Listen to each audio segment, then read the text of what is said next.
안녕하세요. 남편의 과욕 때문에 숨통이 막혀 이혼을 해버린 40대 아줌마입니다. 요즘은 어떤지 모르겠는데 제가 결혼할 때만 해도 그런 말이 좀 많았어요. 비슷한 수준, 비슷한 형편인 집안과 결혼을 해야 한다고요. 그러니까 저급하게 말해보자면 끼리끼리 만나서 살아야 잘 산다는 걸 말하는 거예요. 결혼을 직접 실천해보지 않았을 때는 그놈의 끼리끼리라는 말이 참으로 와닿고 이해가 되었습니다. 이론적으로는 제 안에 충분히 받아들여졌는데 이게 결혼하고 나서 보니까 끼리끼리라도 다 같은 종족은 아니더군요. 제가 이혼한 결정적인 이유가 저와 남편이 끼리끼리였기 때문이에요. 근로소득이나 집안 재력이 비슷했다는 겁니다. 나 참 비슷한 소득 수준의 사람과 결혼을 해도 이렇게 이혼이라는 결론을 내네요. 도대체 이혼도 안 하고 잘 먹고 잘 사는 사람들은 서로에게 어떤 존재인 거죠? 겪어보지 않아 몰라서 그러는데 차라리 정반대 성향의 사람이 나은 걸까요? 아무튼 제가 화딱지 나는 사연 하나 써보고자 이렇게 찾아와 봤네요. 남은 응어리를 여기서나마 풀어보고 가려 합니다. 재밌게 들어봐 주셨으면 해요. 말했다시피 저와 남편은 똑같이 중하층 형편의 비슷한 직종을 가진 채로 결혼을 한 사이예요. 남편은 자기가 하고자 하는 일은 열심히 하지만 들이는 노력에 비해 성과가 쉽게 안 나는 타입의 사람이었고 저는 남편이랑 비슷한 계열의 일을 했지만 입사한 지 얼마 안 된 신입이기도 했고 주어진 만큼만 하는 스타일이라 정해진 경제력 안에서 생활을 하려던 타입이었습니다. 스타일이 반대 같지만 제가 본 저와 남편의 공통점은 우선 같은 일을 하고 있다는 거였고 소득이 비슷한 데다가 똑같이 가난하다는 거였어요. 가난에 가난이 붙으면 완전 왕거지가 되는 지름길이라고 저와 남편의 결혼을 말리는 사람들이 있었는데 그때마다 남편이 제게 자기만 믿으라고 다른 사람 말이 뭐 중요하냐며 신의를 보여줘서 그걸 믿고 결혼을 하게 되었어요. 그때만 해도 제가 순수했고 사랑에 눈먼 둔치였네요. 저희는 역시나 돈을 모아봤자 티클만한 수준이었기에 미래 신혼살림을 위해서 결혼식도 단촐하게 진행을 하였습니다. 소규모 예식장이다 보니 하객 수도 눈에 익을 만큼 적었어요. 축하를 많이 받으면 당연히 그만큼 더 기쁘겠지만 저희는 더 행복할 앞날을 기리기로 하며 아쉬움을 달래었습니다. 이마저도 저와 남편이 공통적으로 가진 감정이라 서로 더 돈독했던 것 같아요. 저와 남편은 사실 혼전 임신을 하고서 배부르기 전에 아이를 얻었습니다.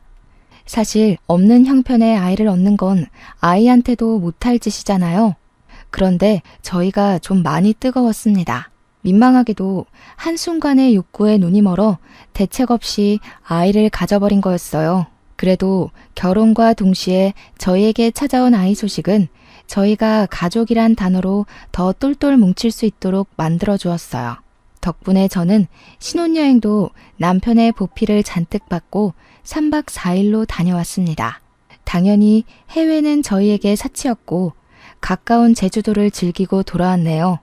남편은 신혼여행 갔다 오고 나서 바로 축의금 정리를 했는데요. 짐 정리도 안 하고서 거실에 앉아 축의금 장부에만 매달려 있었습니다. 한참 계산기 두들겨가면서 펜을 끄적이더니 갑자기 혀를 끌끌 차더라고요. 제가 대신 남편 짐을 정리하다 말고 남편한테 왜 그러냐고 관심을 보였는데 글쎄 남편이 뭐라고 한 줄 아십니까? 근데 너 인맥 관리 안 하냐? 축의금 액수가 왜 다 이 모양이야? 계좌에 들어온 액수도 째째하고 평소에 어떻게 살았길래 거금 주는 친구도 하나 없대? 인생 헛살았네, 헛살았어. 듣는데 굉장히 어이없는 거 있죠? 자기 하객수는 생각 안 하고 제 앞으로 들어온 돈만 보면서 고작 축의금 가지고 제 인성 문제를 논하는데 이거 저만 황당한가요? 그렇다고 남편이 저보다 월등히 많은 액수도 아니었습니다. 저희 둘 다 축의금 액수가 거기서 거기였다고요. 저도 축의금 장부를 얼추 봤었기 때문에 신랑 측 축의금도 엉망인 걸 알고 있단 말이죠. 그래서 남편한테 이런저런 부연 설명하면서 당신 액수도 그리 안 많지 않냐고 했거든요. 그런데 자기는 일부러 계좌로 들어오는 축의금은 안 받은 거라면서 봉투에 있는 축의금은 자기 쪽 액수가 더 많다고 본인이 더 째째하게 구는 거 아니겠습니까? 만약 계좌에까지 받아서 합쳐졌으면 저보다 훨씬 많았을 액수라고 뜬금없이 시비를 걸었습니다. 얼탱이없고 재수없었지만 아이까지 생긴 우리 사정에 돈은 더더욱 중요했기 때문에 남편이 축의금에 예민할 수밖에 없는 거라고 애써 이해를 해줬어요. 하지만 제가 정도껏 이해해줬으면 남편도 적당한 선에서 저와 타협을 봐야 하는 것 아닌가요? 남편의 돈 욕심은 혼인신고하고 나서 기세를 타더니 아이를 출산한 뒤부터는 욕심에 부스터가 달린 것 마냥 과해졌습니다. 그렇게 돈이 좋으면 같이 힘보태서 빨리 모아야 될 생각을 해야 되잖아요. 직접 손주를 돌봐주겠다는 시모의 말대로 시모한테 아이를 맡기고 저랑 맞벌이를 계속하면 되는 거 아닙니까? 근데 남편이 그건 또 싫대요. 남의 손에 애를 맡기고 싶진 않다고 꼭 엄마의 품에서 아이를 키워야 건강하고 똑똑하게 큰다면서 저더러 전업주부를 하라고 하는 거 아니겠어요? 전문대학을 졸업하고 단 한 해도 쉬지 않고 직장인으로 살아왔던 제게 갑자기 경력 단절을 요구했습니다. 무슨 소리야? 내가 왜 멀쩡하게 하고 있는 일을 그만둬? 어머님께서 애 봐주신다는데 왜 그래야 돼? 내가 뭐 애 안 보겠다고 그랬어? 자기가 계속 돈돈거리니까 여태 그랬던 것처럼 같이 벌자는 거 아니야. 그러니까 이젠 안 된다고.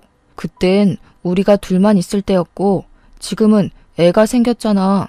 애한테 돈이 많이 들어가긴 해도 부모 손이 아닌 다른 사람 손 타면 애들이 커서 그때 받은 영향이 다 드러난다더라. 그냥 일 관둬. 내가 야근 늘리면 돼. 아직 아이가 1살 배기일 뿐인데 저희는 그때부터 벌써 서로 다른 육아 방식으로 다퉜습니다. 제 경력 단절 문제로 남편과 일주일 정도를 씨름하다 보니 제가 더는 지쳐서 못하겠더라고요. 애까지 보는 입장인데 남편이랑 같은 주제로 말씨름하는 게 체력 소진이 너무 많이 되었습니다. 그래서 그만 남편 뜻대로 사표를 내버렸죠. 남편 고집이 너무 세니까 시모도 고개를 내줬더군요. 그렇게 아이가 유치원을 가고 초등학교 입학을 할 때까지 저는 계속 주부로 있었습니다.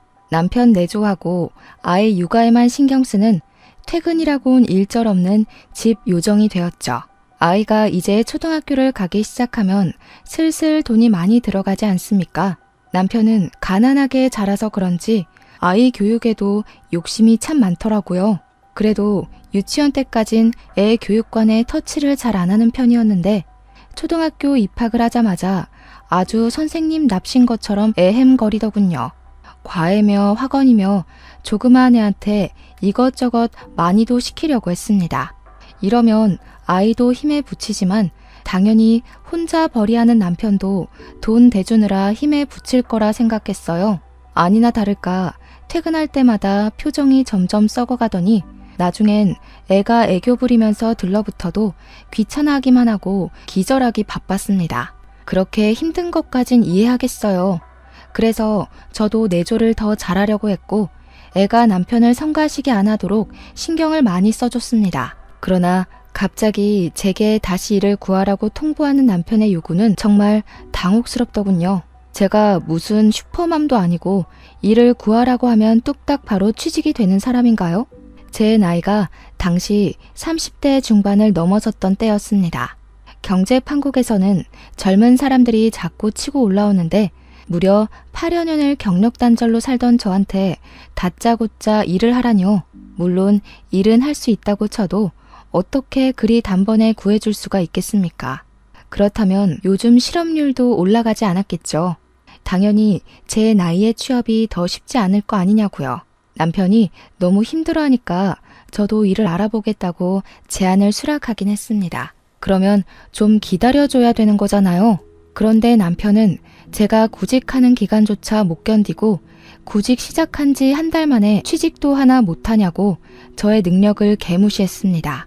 한두 번이야 남편이 제 사정을 이해할 수 있도록 설득을 하려고 했는데 그게 했던 말을 또 하게 만드니까 결국 짜증이 폭발하게 되더라고요. 그러니까 애까지 스트레스 받게 하지 말고 학원을 줄이라고. 학원비 나가는 것만 줄여도 우리 생활비 반은 더 들어와. 네가 진작에 취직했으면 문제 없었을 일이야. 부모로서 애 학원 그만두게 하고 싶냐? 그러게. 평소에 좀 취업 잘 되는 걸로 자격증 하나 따놨으면 얼마나 좋아. 이래서 멍청한 것들은 거두면 안 되는 거였는데. 멍청? 말 다 했어? 당신은 대체 날 뭘로 보는 거야? 내가 당신 원하면 그대로 뿅! 다 되는 마법사인 줄 알아? 나도 노력하고 있어. 당신 혼자 애 키우는 것처럼 말하는데 당신이 돈 들여주는 건 고마워. 근데 그것 말고는 뭐 해준 것 있어? 우리 애 내가 다 키웠어. 언제는 나더러 전업주부하라고 난리더니 이제 와선 일을 하라고? 그래서 네가 애를 잘 보기나 했어? 애가 공부 게을리하고 매일 놀려고만 하던데 이게 네가 떵떵거리던 결과물이냐? 아휴, 돈 벌어다 주면 뭐하니. 집구석은 이렇게 답답하게 돌아가는데 집에서 애 하나 보는 게 뭐가 그렇게 힘들다고. 입이 대빨 나와서 툴툴거려? 차라리 나가서 막노동이라도 뛰던가. 머리 나쁘면 몸이라도 고생해야지. 저야말로 남편과 대화만 하면 가슴 중앙이 갑갑한 게 아플 지경이었습니다. 남편은 갈수록 말이 안 통하는 사람으로 변질되어 갔어요. 애가 할 일을 미루고 놀고만 싶어하는 이유도 다 남편 때문이었습니다. 어른들도 자기가 해낼 수 있는 역량이 있는데 아이라고 그 기준이 없겠습니까? 저희 애가 자기 역량보다 너무 과한 교육을 받는 탓에 스트레스가 늘어서 더 학원 공부에 손을 떼는 거였어요. 남편은 아이의 그런 모습을 볼 때마다 거기서 받는 피로함을 잔뜩 받아서는 저한테 우수수 풀어내곤 했습니다. 그냥 매일같이 싸웠다는 거예요. 제가 취업 준비를 한 지 2개월 차였는데 경력 단절 주부를 뽑아주는 곳이 정말 많이 없었습니다. 아예 전화 연락도 안 오는 것 보니까 지원서부터 떨어지는 게 분명했어요. 저도 충분히 답답한데 지켜보는 남편은 제가 아주 한심해 죽겠나 봅니다. 당신 대학 친구 중에 대기업 다니는 사람 있다고 하지 않았어? 그 친구 인맥 중에 당신한테 자금 도움이라도 줄 만한 사람 없냐? 그 친구랑 연락을 안 한 지가 언젠데 그 친구는 우리 결혼식 때도 안 왔어. 그 전부터 이미 연락 끊긴 사이라서 갑자기 연락하는 것도 웃기고. 저것 봐. 그런 식으로 인맥 관리하니까 네가 결혼 축하도 제대로 못 받는 거야. 같은 과 나왔다면서 그 친구는 대기업 다니고 당신은 겨우 잡일하다가 시집와서 살이나 찌고. 뭐라고? 말이 왜 그따위야? 기가 막혀서. 그러는 당신도 나처럼 거짓골로 결혼한 주제에 왜 자꾸 나를 평가 못해서 안달인데? 재벌이나 되면 또 몰라. 자기도 산거지 주제에. 골골거리는 중고차 타면서 뭘 그렇게 벤츠 타는 척 콧대를 세운대? 뭐야? 말 다 했어? 그래. 그럼 돈 많은 남자 만나서 결혼하지 그랬어. 아, 그림의 떡일 뿐이려나? 하긴 돈 많은 남자가 당신같이 촌티나는 여자를 눈에 담을 리가 없겠지. 저희는 이제 서로 조금만 신경을 건드려도 고함이 오갈 정도로 상대에게 질린 상황까지 와버렸습니다. 붙어있기만 하면 입씨름이 오가니 어떤 날에는 애가 나서서 우리 사이를 파고들기도 하고 일부러 저희를 떨어뜨려 놓기 위해 멀리서 부르기도 했어요. 돌이켜 생각해보니 아이한테 제일 미안했네요. 아이의 눈물겨운 마음도 몰라주고 못된 부모였던 저희는 당시 서로에게 쌓인 원망밖에 안 보였습니다. 남편은 술을 먹든 말든 툭하면 저를 갖고 다른 잘나가는 여자들이랑 비교까지 했어요. 한동안은 그놈의 대기업 다니는 친구에게만 주야장천 짓거리더니 어느 순간부터는 누군 처가댁이 잘 사네, 누구는 아내가 똑똑해서 재테크로 몇 억을 버네 등등 어디서 그런 소리를 듣고 오는 건지 그런 집안이 부럽다고 그렇게 노래를 불렀어요.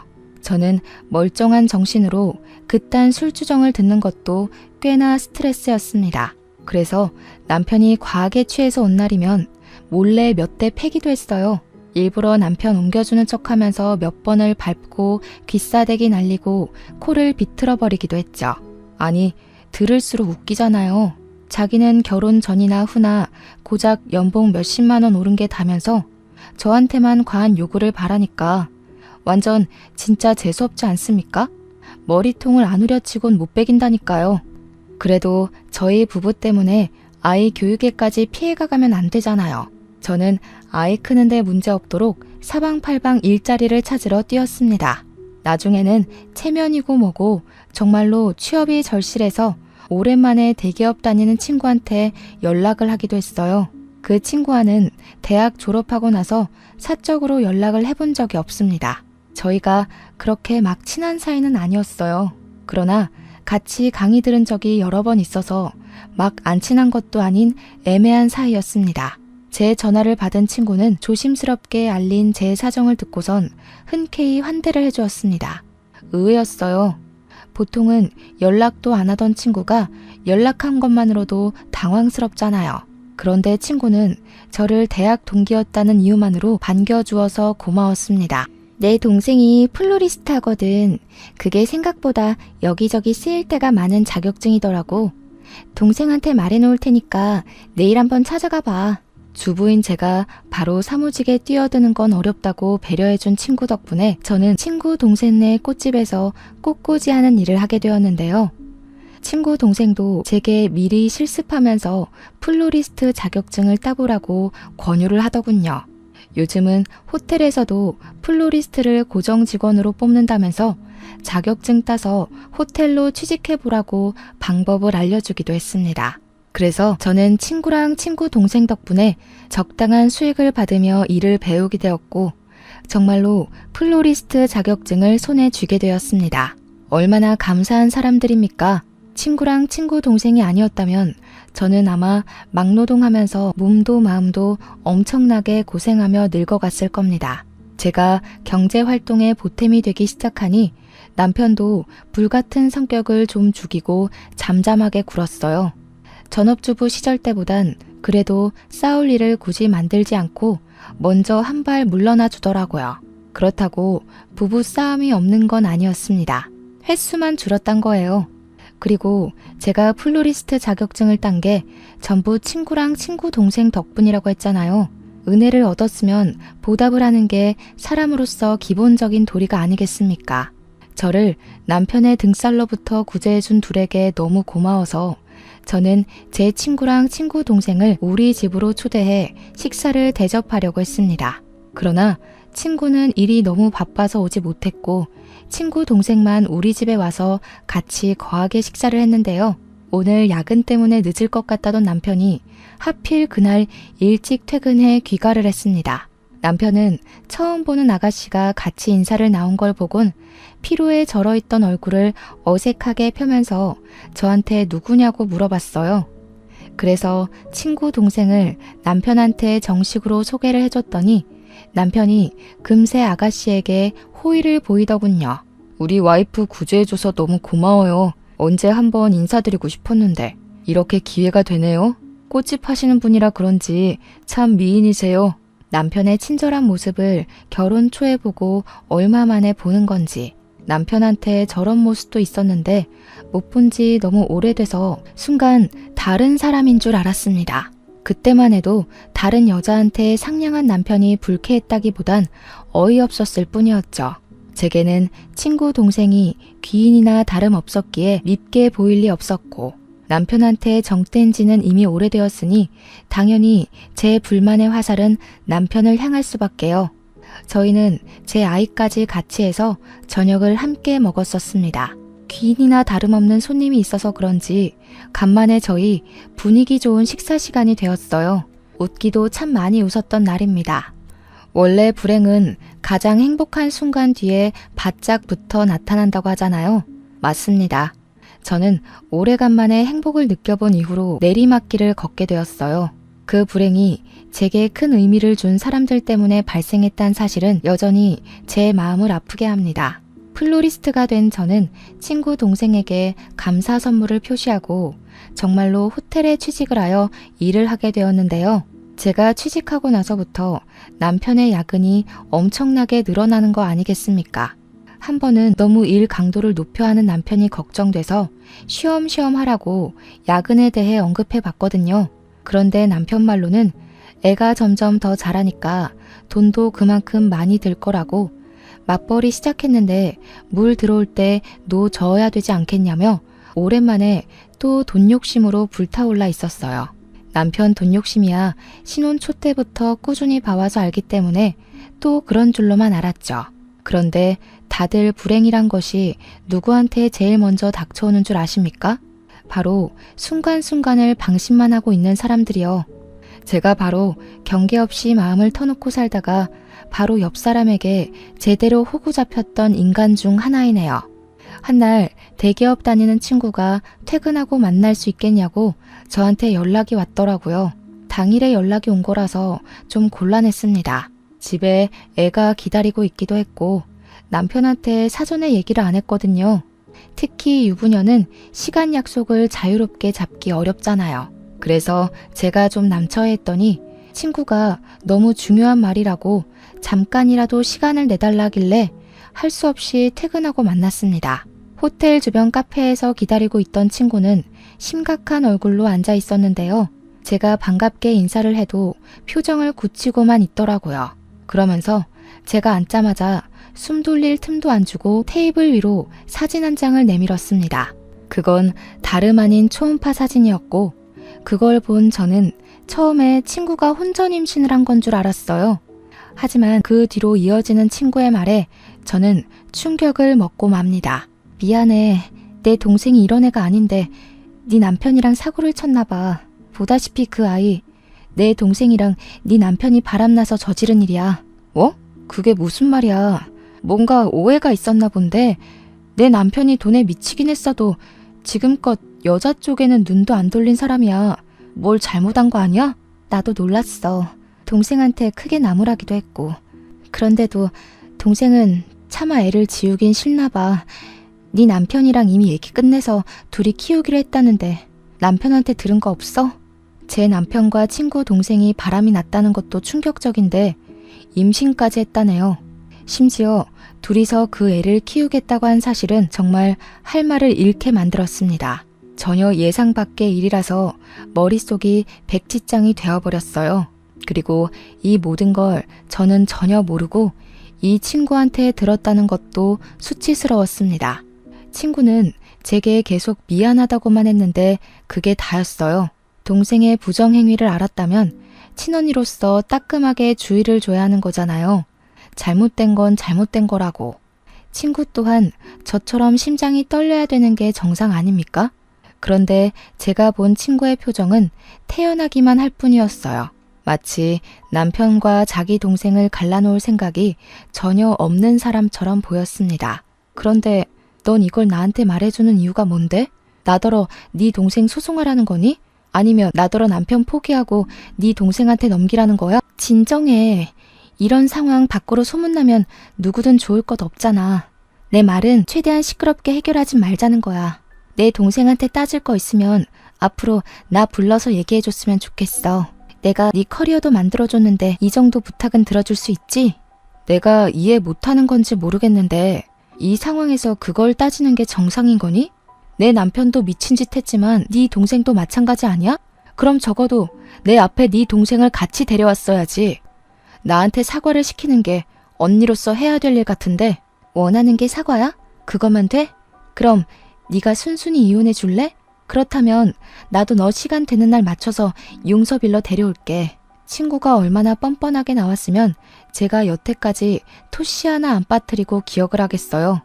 분명 떳떳한 입장이 아닐 텐데 친구가 너무 침착하고 태평스러워서 오히려 제가 잘못된 입장인 줄 착각할 정도였습니다. 그것조차도 제겐 배신감으로 다가왔어요. 저는 그날 그 자리에서 살아생전 가장 고통의 무게에 짓눌려야만 했습니다.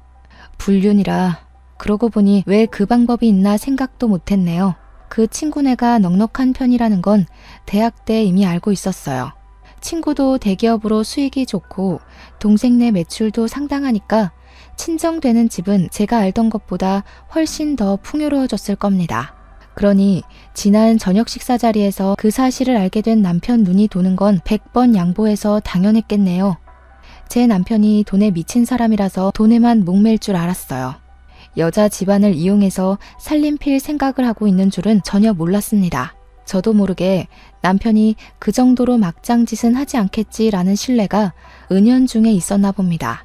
바보 같게도 말이죠.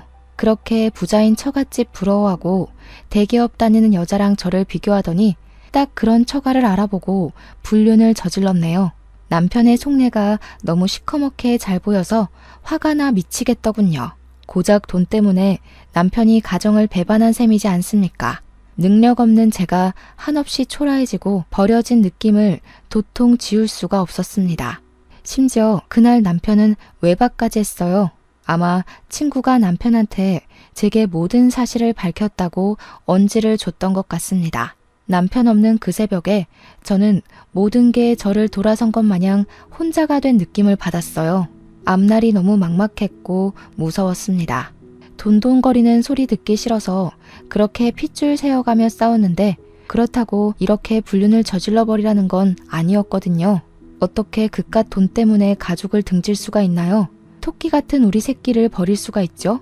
제 인생의 전부인 존재는 우리 딸 하나뿐이었지만 이 전부를 가질 수 있도록 해준 건 남편인데 그런 사람의 배신은 생각보다 큰 충격이었습니다. 같은 공간에서 숨쉬는 것도 싫었을 만큼 미워했어도 우리 딸의 아빠라는 생각에 이혼까진 염두해 본 적이 없는데 저 혼자 이 가정 하나 지키겠다고 마지막 남은 예의를 붙들고 있었네요. 참 씁쓸했습니다. 그럼에도 제가 혼자가 아니라는 인식을 일깨워준 사람 덕분에 똑바로 정신을 차릴 수 있었어요. 그건 바로 무엇과도 바꿀 수 없는 딸의 존재였고 그저 엄마가 슬픈 게 싫다고 위로해주는 우리 딸애를 보고서 다시 기운을 차릴 의지를 찾았습니다. 그때부터 저는 이혼을 마음먹었고 저와 딸에게 상처를 준 남편을 망가뜨릴 각오로 결심을 하였습니다. 저는 친구가 지난번 제게 주고 갔던 초음파 사진을 챙겨서 여전히 가난에 허덕이며 살고 있는 시댁을 오랜만에 찾아갔어요. 손주를 데리고 연락 없이 찾아온 저를 시부모가 순수하게 반겨주었는데요.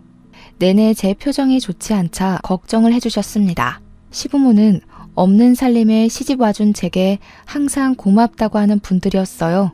남편이 워낙 돈 욕심이 많아서 시부모한테 용돈 한 번 준 적 없었는데 제가 생활비나 월급을 아껴서 시부모 생신날 한 번씩 용돈을 드리고 했거든요.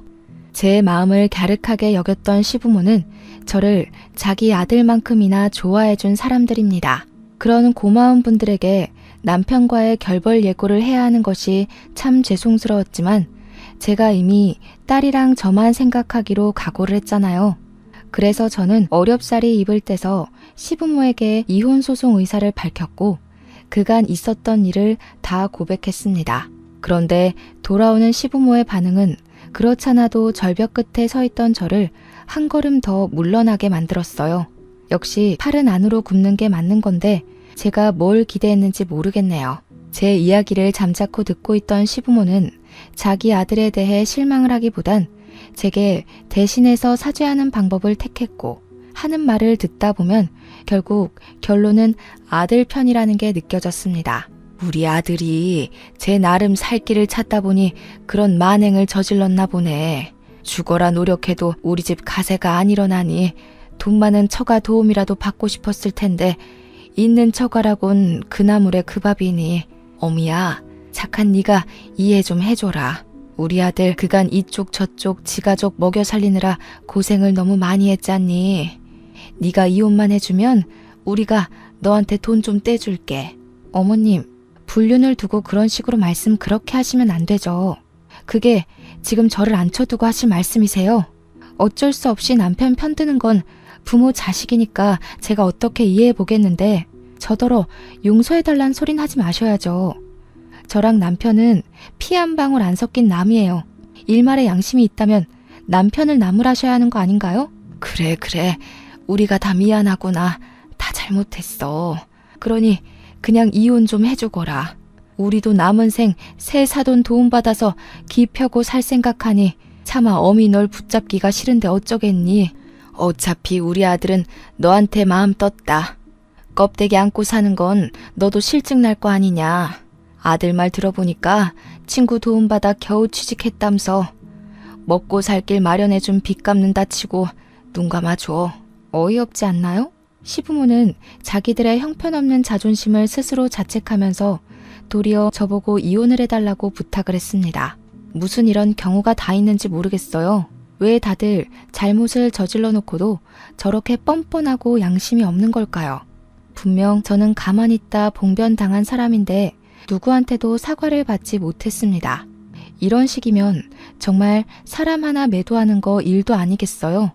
다들 나쁜 일에 이렇게 쿵짝이 잘 맞으니 당하는 사람들이 뼈도 못 추리고 절망하나 봐요. 역시나 시가에는 잘해봤자 본전이거나 손해일 뿐인 듯 합니다. 제가 무슨 부귀영화를 누리겠다고 시부모한테 효도를 했는지 모르겠어요.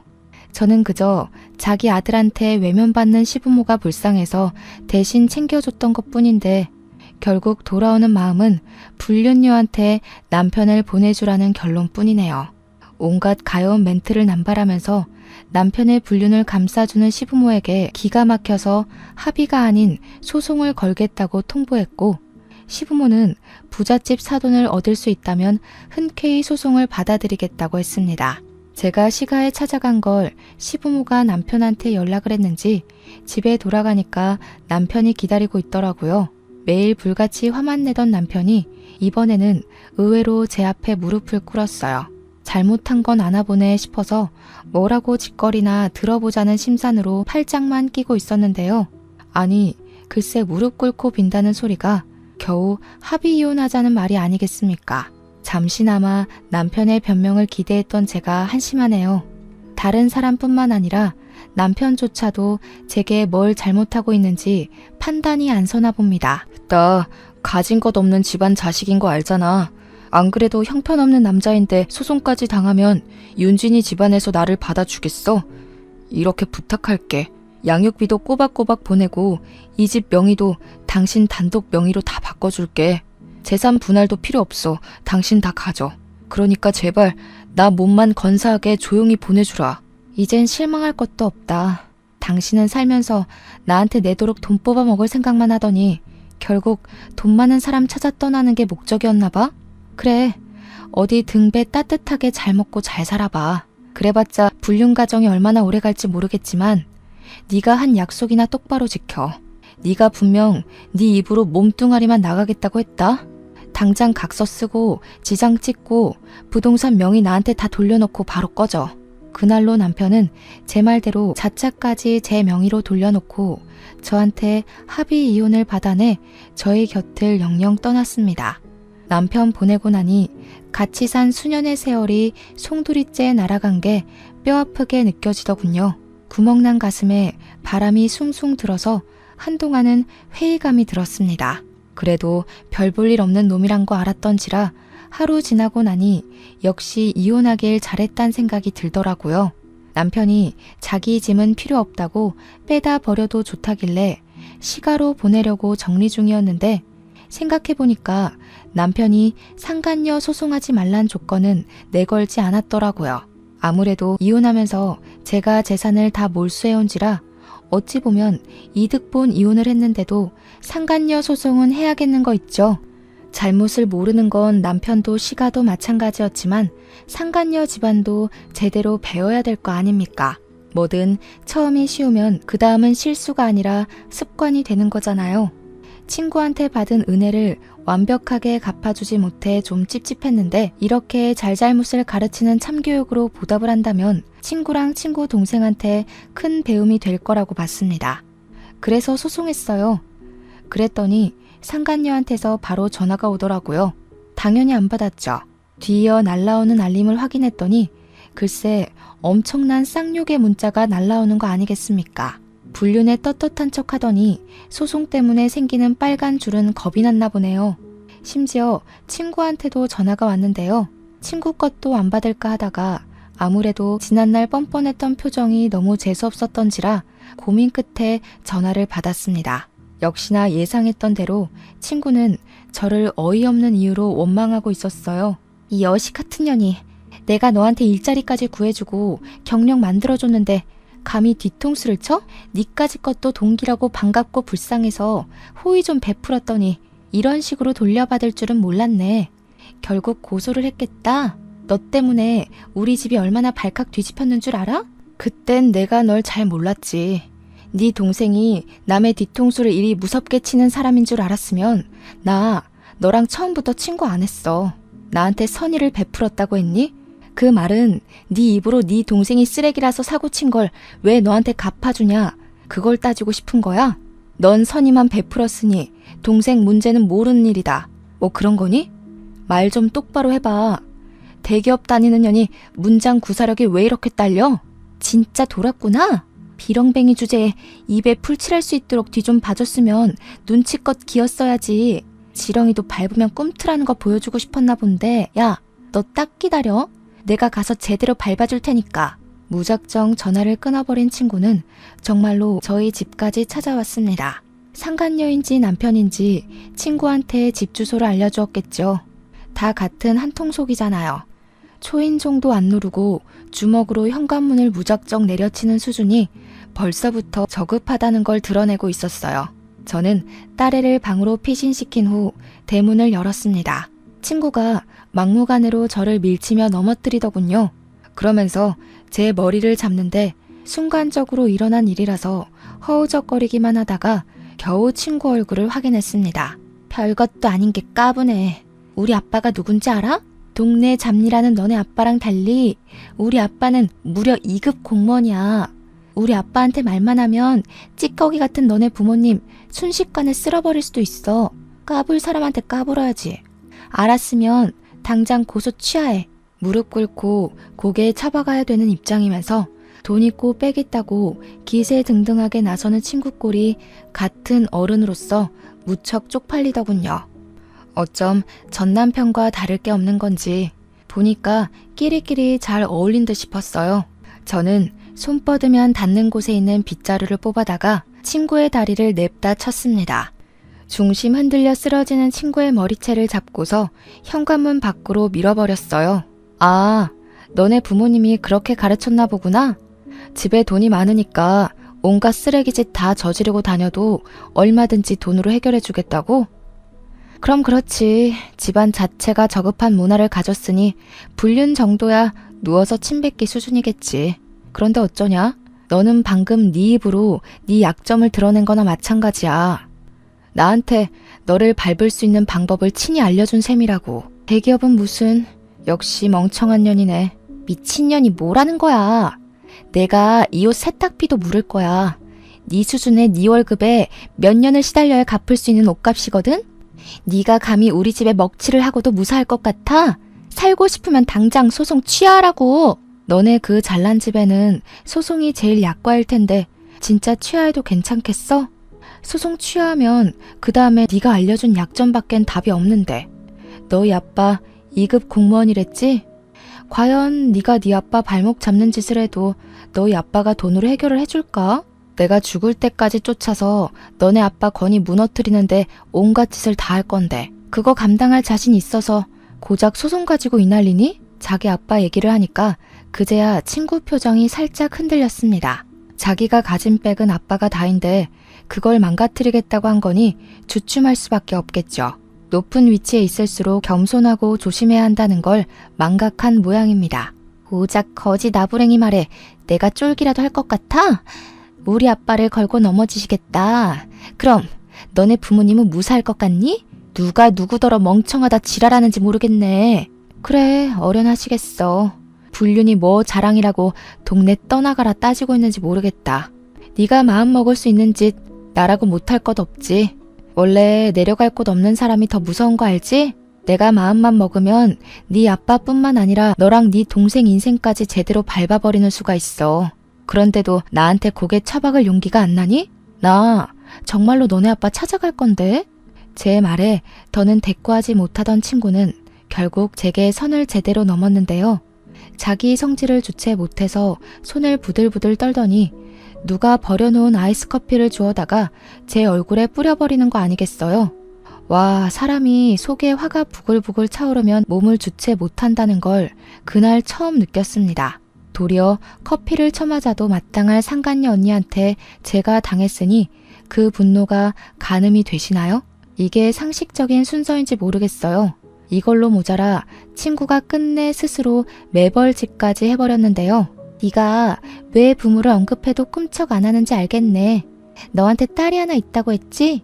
보니까 나온다고 어디 꽁꽁 숨겨놓은 것 같은데 딸내미는 아니? 네가 산 거지라서 남편한테 버림받은 거? 친구가 다짜고짜 제 딸을 찾아 집 안으로 들어가 버리는 바람에 제 이성의 끈은 탁 풀리고 말았습니다. 신발장에 버려졌던 빗자루를 다시 들고서 쫓아가 친구를 덮쳤어요. 제 딸한테 이 더러운 년을 보여주는 건 어떻게든 막고 싶었습니다. 그래서 친구가 먼지 구덩이 속에서 눈도 못 뜨도록 신명나게 혼내주었어요. 내 딸 건드리는 순간 너네 집안은 그대로 황천길 직행인 줄 알아. 조용하게 소송 걸어주려고 했더니 네 성질머리 때문에 안 되겠다. 똑똑히 기억해. 너네 집안 얼굴에 먹칠한 건 난년으로 태어난 너랑 네 동생 때문이라는 걸. 저는 그대로 친구를 내몰아 현관문 밖으로 쫓아버렸고 빗자루를 내던지며 꺼지라고 소리친 후 문을 닫아버렸습니다. 친구 사이는 이미 개나 줘버린 지 오래고 얘도 더 이상 저를 친구로 생각 안 하는 것 같으니 저도 기회와 경고는 이쯤에서 그만둬야 될 것 같더군요. 괜히 어설픈 자비를 베풀었다가 저만 등신 호구가 될 지경이었으니까요. 그 길로 저는 모든 연락을 수신 차단해버렸고 플로리스트 상간녀가 강사로 일하는 꽃집에 전단지까지 만들어서 확 뿌려버렸어요. 길 지나다니는 사람들이 한 번씩 바닥에 떨어진 전단지 쳐다보고는 혀를 끌끌 차면서 손가락질 당하게 만들려고 작정한 짓입니다. 아니나 다를까 제가 전단지 뿌린 지 이틀 만에 상간녀가 꽃집 문을 닫아버렸더라고요. 문 닫고 숨는다고 불륜이 어디 손쉽게 숨길 수 있는 수치인가요? 유리문에 개인 사정으로 당분간 휴업한다고 적혀 있었는데 제가 그 메모를 비켜가며 보기 좋게 전단지를 도배하고 왔어요. 그리고 인터넷에서 규모 큰 맘카페에도 상간녀와 전남편의 불륜 사실을 전부 올려버렸습니다. 댓글이 실시간으로 수십 개가 떠오르는데 전부 욕밖에 없더라고요. 저 대신해서 신박하게 욕을 퍼부어 주시는 맘들을 보고 얼마나 속이 시원했는 줄 아시나요? 그 때문에 저희 지역구에서 전남편과 상간녀 스토리가 웬만큼 퍼졌는데 그게 상간녀 아빠한테까지 결국 영향을 끼쳤더군요. 어느 순간부터 맘카페 댓글에 상간녀가 어디 관리청장 딸이라고 소문이 퍼져서 상간녀 아빠 건의에 정말로 위협이 가해진 것 같았어요. 그 뒷일은 안 봐도 비디오네요. 그리고 진짜 답없는 사건이 하나 더 들려왔는데요. 전 남편은 역시 제 기대를 저버리지 않았더라고요. 맨몸으로 친히 불륜녀 집안에 들어간 주제에 감히 부잣집 친정 두고서 또 다른 여자를 안아버렸다는 거 아니겠습니까? 상간녀가 억울하다고 전 남편 약점 좀 알려달라고 저희 집으로 우편물을 보냈었어요. 굳이 제가 답장을 안 해도 이미 전 남편의 약점을 알지 않을까 싶어 내버려 뒀습니다. 전 남편은 돈 없는 사람이거든요. 돈 때문에 이런 미친 짓을 계속하는 것이니 돈줄 끊는 것만으로도 큰 복수가 될 겁니다. 역시나 상간녀도 그럴 거라 싶었는지 결혼 생활 1년도 못 버티고 이혼 소송으로 전 남편과 전 남편 집안에게 빚더미를 안겨주었다네요. 그리곤 우편으로 제게 그동안 미안했다고 사과문을 써줬는데 그마저도 무시해버렸어요. 자기가 그 불행을 겪어보고 사과를 하는 건 자기 마음 편하려고 하는 짓밖에 안 되는 거잖아요. 어쨌든 전 남편이랑 시간은 손가락 쪽쪽 빠는 신세를 면치 못했겠네요. 그러게 얌전히 본인 분수에 맞게 살았으면 알거지는 면했을 거 아닙니까? 사람 욕심이 이렇게 무서운 거예요. 이성적으로 적당선을 지키며 살라고 만들어진 존재가 인간이라는 동물인데 어쩜 그리도 짐승이길 자처했는지 모르겠습니다. 그러거나 말거나 저는 위자료도 받아 살림이 좀 편해졌고요. 뜻하지 않게 화제거리로 인기를 얻어 맘카페에서 운영자로 직위가 올라갔어요. 운영자들한테는 육아 관련 광고나 협찬이 들어와서 딸아이한테 도움도 되고 참 좋더라고요. 요즘 세상에선 이혼이 흠도 아니고 미혼모도 흠이 아니잖아요. 남부럽지 않게 잘 먹고 잘 살기만 하면 되는 개성시대가 아니겠습니까? 제게 떨어진 재산으로 저는 우리 아이가 아빠 없다는 소리 듣지 않게 피땀 흘려 키울 겁니다. 욕심 없이 더도 말고 덜도 말고 딸의 행복에만 집중하며 살 거예요. 모두가 돈벼락 맞기를 바라지만 내 수중에 과분한 욕심은 버릴 수 있는 용기가 있었으면 좋겠어요. 돈이란 게 종이 쪼가리일 뿐이지만 사람의 전두엽을 조종한다는 말이 맞는 것 같더라고요. 어쨌든 앞으로 제게 떨어질 악재는 이걸로 끝이었으면 싶네요. 사연은 여기까지입니다. 편안한 밤 되세요.